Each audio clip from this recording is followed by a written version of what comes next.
Okay, so this is the amazing logo. So I will start a bit I will try to tell you a bit about what Svelte is. Why should you care about it? Like who created it, why, what was the motivation, and I will also talk a bit about its features, which are quite interesting and allow people to do a lot of interesting stuff easily compared to React, for example. And in the end, we might even try to build a to-do app with it. At least that's my plan. We will see how it will go. So what it really is, and why should you care? Because there are so many frameworks, and this is yet another one. So the way this differs from the other frameworks is probably that it's partially also a compiler. So when you use Svelte, you doesn't like you don't just import parts of it and then work with it. Your code gets compiled on SSU type, and the result of this is that the app that you build is much smaller than you would expect from, for example, when you build the same thing with React. The graph here shows the comparison of size of generated bundles of exactly the same app created with different frameworks.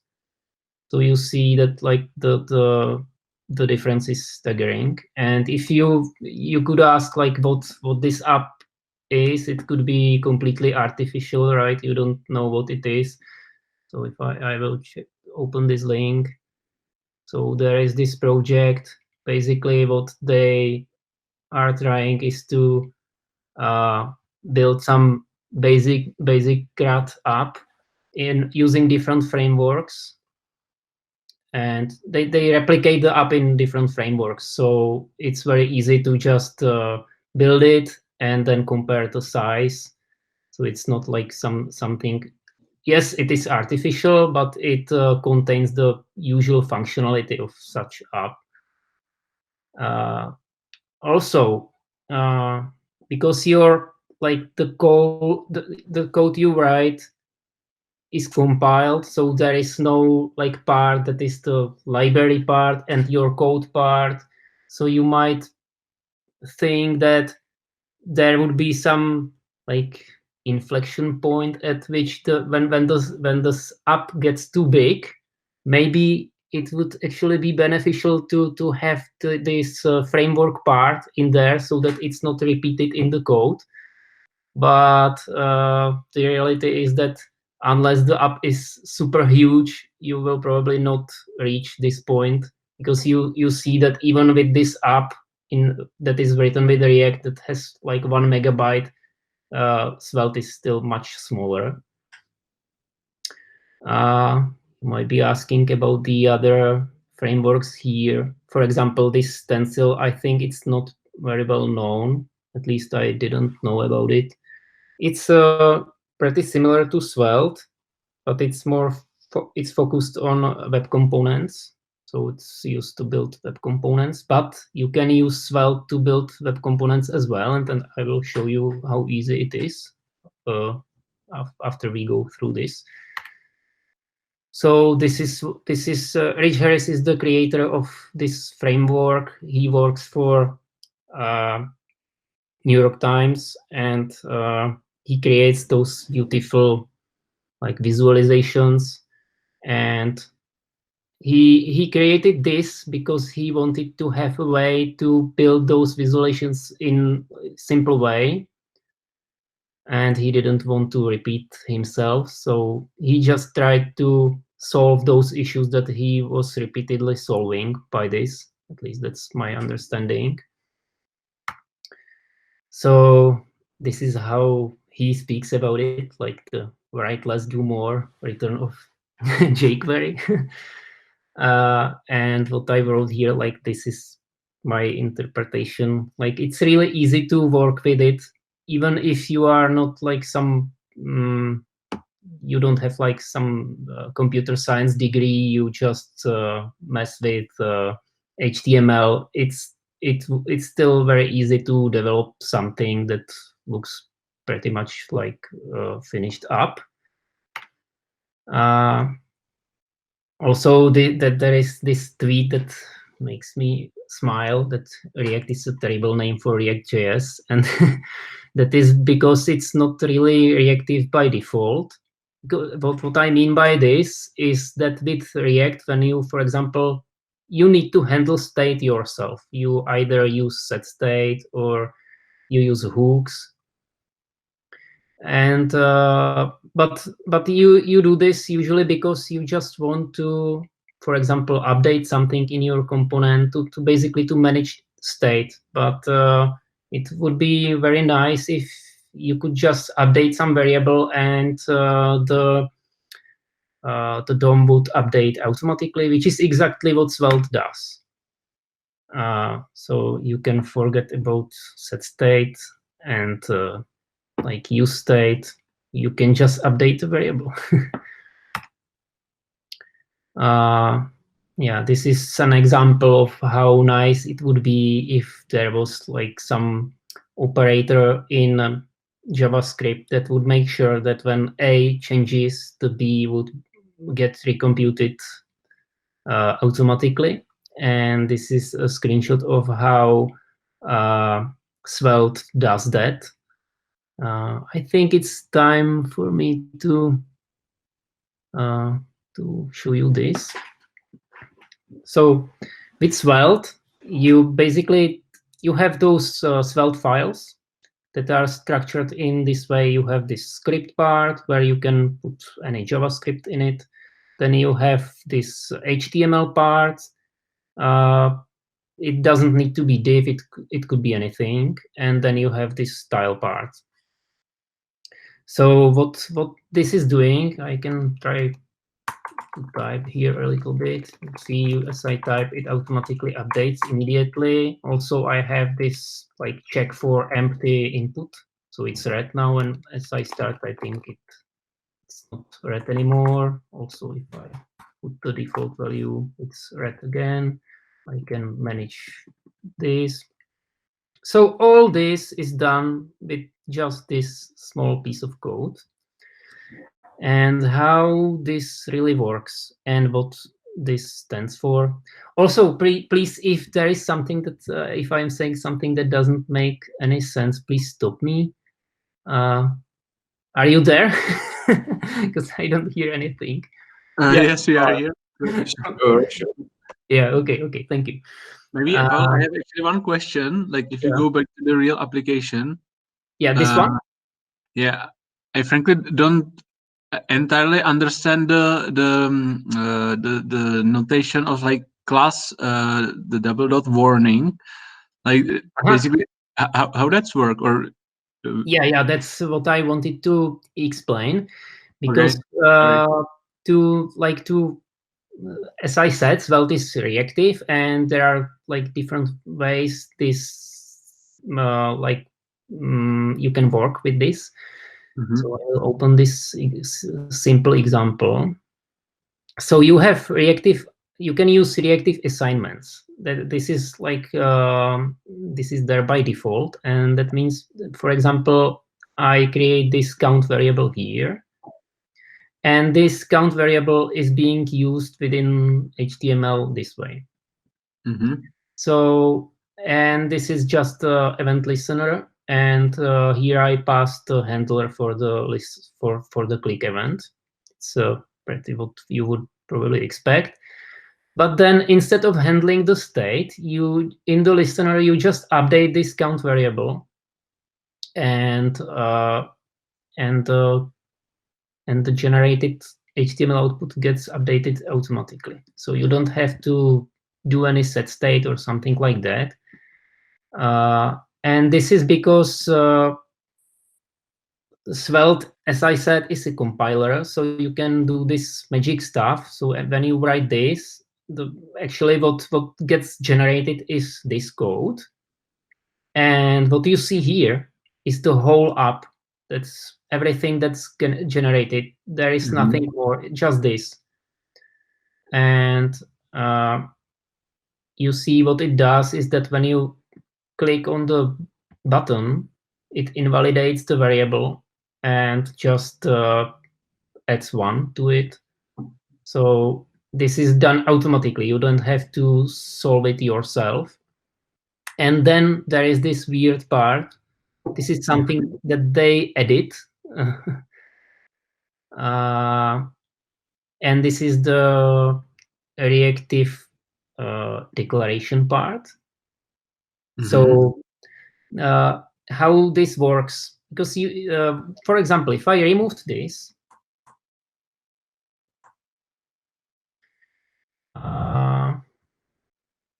yeah, I need to declare it. Sorry, I will just refresh it.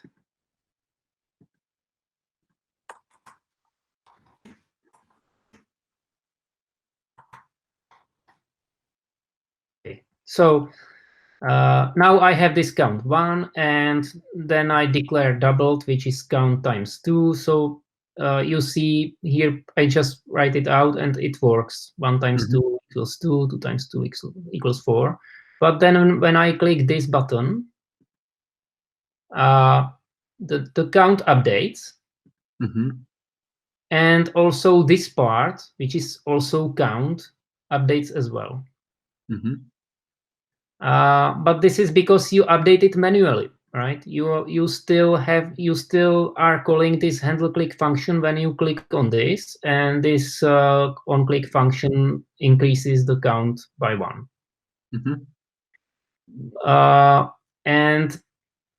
But if you use this instead of let, you tell Svelte that you want like this variable to be reactive. So it automatically kind of subscribes to the value of count. And if the count is updated, it automatically runs this again. So the doubled gets updated as well. So you see, it works now. So this is the magic part. This is something that would be like much more difficult to do with React. You can do it as well, of course, but it's very simple to do stuff like this in Svelte, which is very convenient in many cases. And this is all possible because what you have here, it gets compiled, so you get something more. It's not the usual JavaScript, because in JavaScript you cannot do that, right? So this is the Svelte part. But as you can see, we are not importing anything anywhere. It works without importing anything. Okay, and you can even put statements in it. So instead of just declaring variable this way, you can put some if there. So if I click on this 10 times, the alert will pop up. Yeah. Okay, so I will continue. Okay, so this is an example of how this can help you reduce the amount of boilerplate, because what you see on the left achieves exactly the same thing as what you can see on the right. So you see that it's very easy to write this.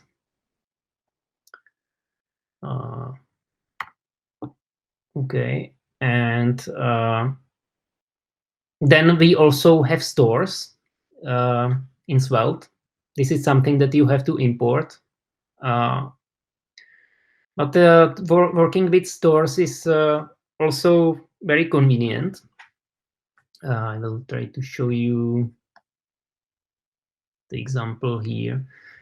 Also, what you see here in this window, this is the official documentation with examples, and it's really well written, and the examples are awesome. There is also a tutorial which basically contains those examples, but usually there are 2 steps, so they will show you only some part of it being implemented, and then you can click on something and see what you need, like what you need to code to make it work. I can show you. You'll see. So this is the initial state. Then you click here, and then you see how to work with variables. So it's really nice, and I encourage you to go through it if you get interested in Svelte. Okay, so I will go to the stores part. Okay, so you can either use variables, but sometimes you will need stores, right? And the usual way to work with stores is that you in this file you just create a writable store this way, and you export this variable, and this variable contains the store. And within the app, you need to subscribe to the store, and then you can work with it. So if I, for example, open this incrementer, I see that the increment, what it really does. This is a method on the store, and this is a function that updates the store. It's similar to reducers, right? But you don't have to work with you don't have to work with it this way. What is really nice in Svelte is that I will go to this part. You can just, instead of subscribing to it manually, you can just use this notation. And what it means, what it does, when I go to the stores file, you see this is still the same thing, but here there is just this $count, and yeah, this is the same, but I will try to change it to show you how it works. So if I click on this, it still works, and the $, means that you are accessing the subscribed value from the store. So the store is still stored in this count variable, but you can access the variable in the store directly without manually subscribing to the store, which is also quite nice, I think. And for example, you see that this incrementer is written this way, but I think that it should be possible to rewrite this way. And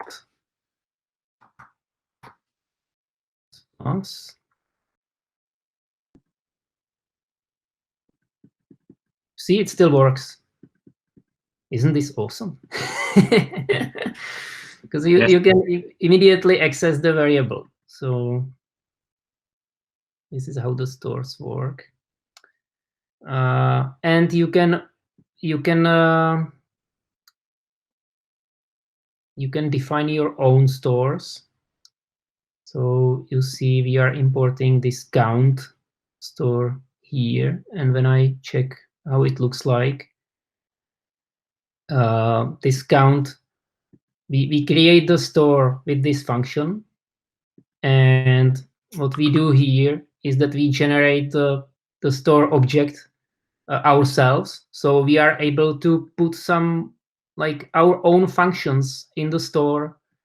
This is good if you want to reuse the increment function, right? If you don't want to define it in all of your buttons, you can update the store and put the function directly in it, and then call the function on the store, which is also nice.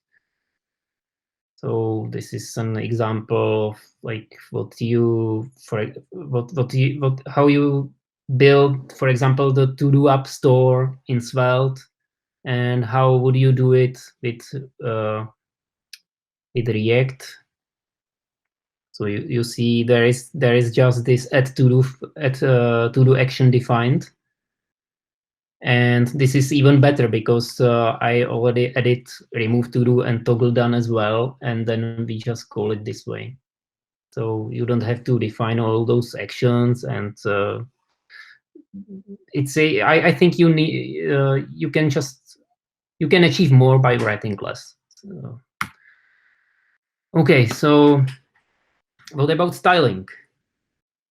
So it's a little bit like as I wrote here, it's a little bit like CSS modules.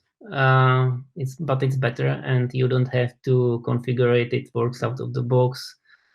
I will try to show you again. So this is the example that I created.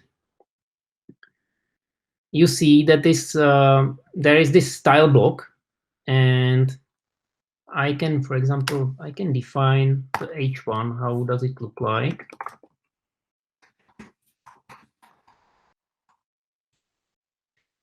And when I check this, how does the generated code look like? I see that there is this class added to the H1. So what it does is that it scopes everything in this component. So it's scoped even when you are not using class names. So you don't really need to use class names unless you have, for example, like more like paragraphs there, and you just want to highlight some of those paragraphs or something like that. But you can just write code without any class names at all and just style it this way, and it will work. And those styles will not leak to the other components, which is very nice. Also, the way this works is if I add some class name to it,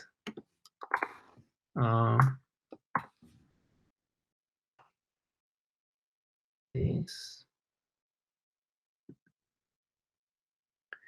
you see that there is the original class name and then the generated one, which is also nice. And this goes by default. And why it is nice? Because, for example, if you include some like styling library and you want to override the styles, you don't have to switch to global or something like that, because that you still have access to the original class name. So it's very easy to work with those kinds of libraries. And also there is this nice function. For example, you can see that I'm using this class warning here, and this warning creates this red border around the input. And maybe you would expect that I would have to do something like this. Warning, right?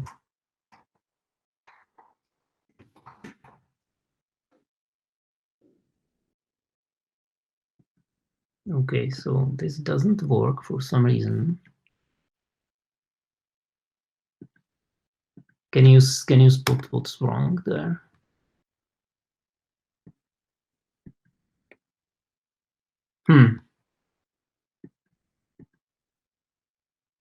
Okay, so my bad. I refreshed it and it's gone. Yeah, but I will return to the point. I'll show you the example. I think it's here. Yeah. So you can either define it like with putting a class manually this way, but you can also do this, class big, and it will add this class named big only when the big variable is true or is trueish, which is also nice. Okay. What else do we have here? Hey, Pavel, can I have question about the styling. Yeah. So basically, it use like, I don't know, some like post CSS or something like that, or like I don't know. Can you do some like, I don't know if you're using some like Yeah. I special think stuff like that. I think you can use something like, I don't know if it's language or lang.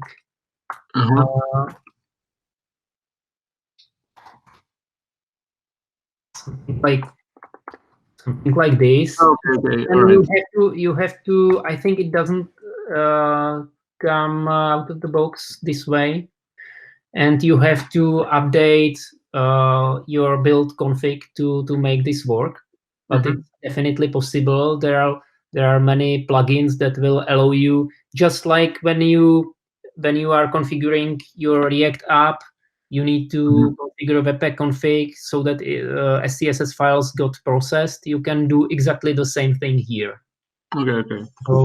So this works.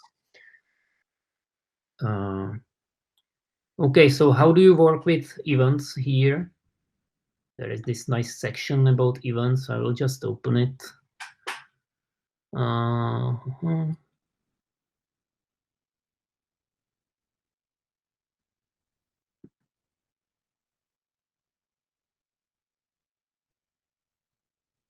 Okay. So you have just this, like, you type on and then you name the event. It's the event type, and you can even create your own types. You don't have to listen to the ones that come with like different elements. I'll show you. I think there is an example for that. Yeah, probably this one. So if I go to the inner component, I have this on click on this button, right? And the handler is added right here in this component. And what it does is that it only dispatches another event, which you can catch here. So you see that the type of the event is message. You can type anything here, like message X. So now it's not going to work. If I do this, it will work again. And then you put the payload in it.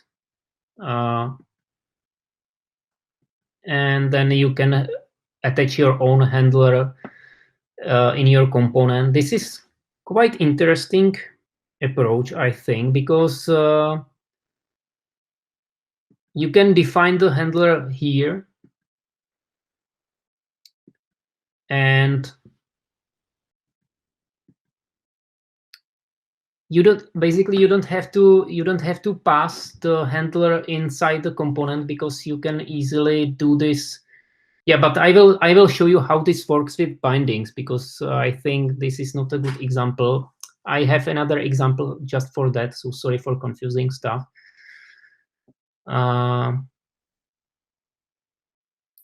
Yeah, and this is another, I think there is another example. Yeah, event forwarding. You can even forward those events. So for example, this is the inner component.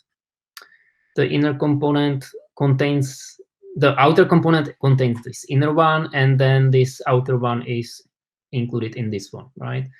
So you have an event handler inside of this inner component. And then in this one, if you do this, you just pass the event here. So you can still handle the event even though you are like 2 levels up, which is also interesting. So if I remove this from here, it's not going to work. When I click here, it's not doing anything. Yeah, so you can forward events this way, very easy. And then you have the possibility to bind values, which is also useful because working with forms is much easier compared to React this way, because you just bind the value. You can also bind stuff like, for example, the size of the window. You just use this magical Svelte element, and then you write bind, and you define what you want to bind, and then you have the client with you have this available in this W variable, and whenever the size of the window changes, it updates the variable automatically. I think I can show you this as well here, for example, because this doesn't bind to window, this binds to the div element. So if I change the size of it, you see that this gets updated automatically. And the way this works is that you see that this variable is just this is the bound variable, and we just write it down here. And this is also very convenient when you like need to solve some responsive designs. So it's very easy to work with responsive designs with this.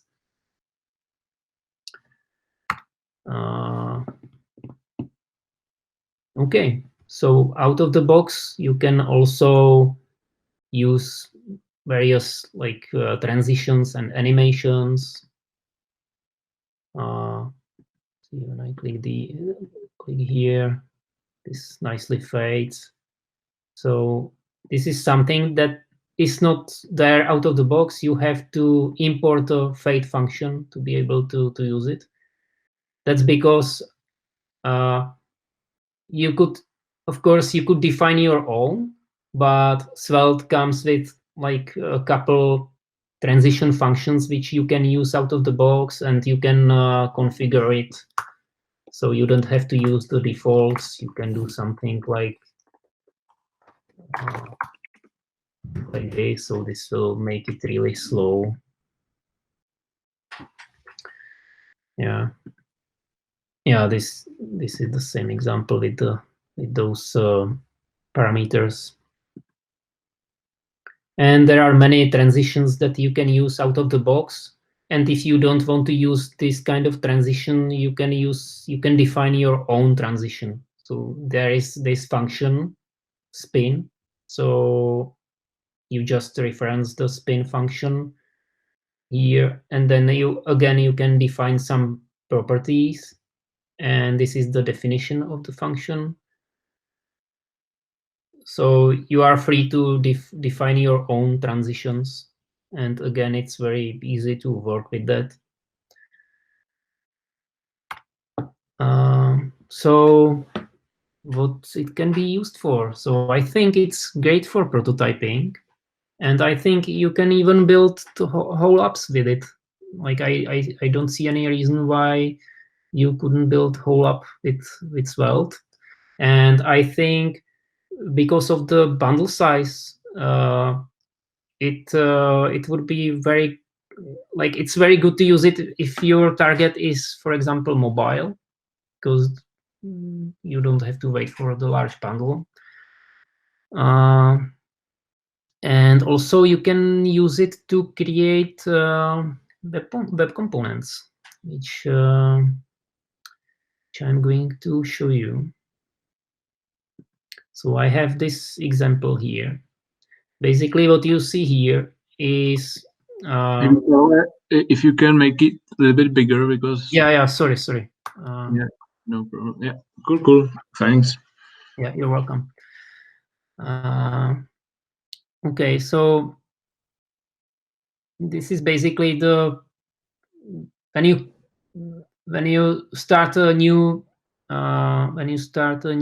Svelte project, this is the structure that like is there automatically, and I will show you how you can change it to build web components. So you need to first, this is the rollup config. Svelte by default uses rollup and not Webpack, but it can use Webpack as well. But it comes with rollup out of the box. So you need to add this line of code, which tells the which tells the compiler that you want to create a web component and not an app. Then you just define a component. Like this is a button component that I created. It's like ordinary Svelte component. You see that there is this button. It has this on-click handler. It has some text in it, and it shows the count, and it has some styling. Like there is not much in it, but this is basically all that's there. And then there is this special functionality so that when you click on it, the number increases. And if it weren't of this line and the special config in rollup, this would be just ordinary Svelte component. But I added this line here. Then I just imported the button this way in the main.js file, which is the entry point for the bundler. And then I have this index file here, which includes the bundle, which is the same as it works even if I'm not building web components. And then I can use this Salsita button here because it automatically like created this custom component, and it will work. I will show you how this works. Okay.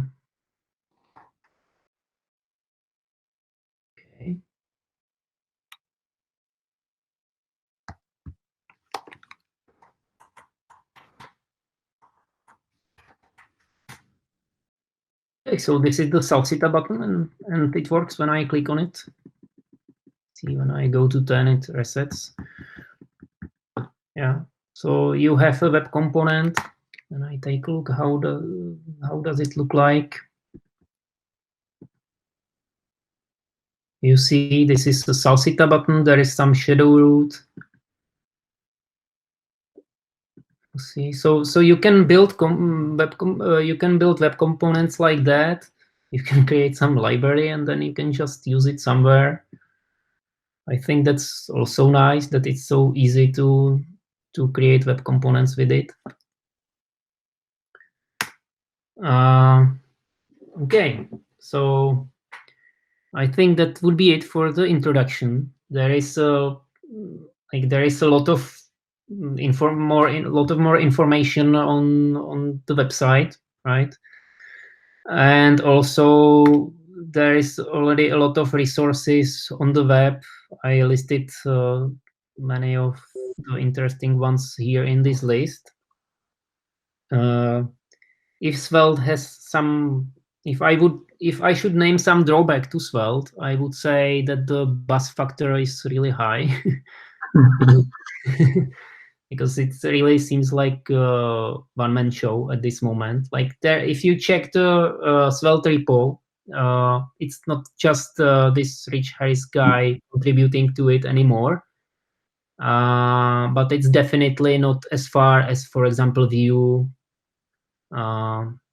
So who knows what happens with it? But so far, it doesn't seem like dying anytime soon.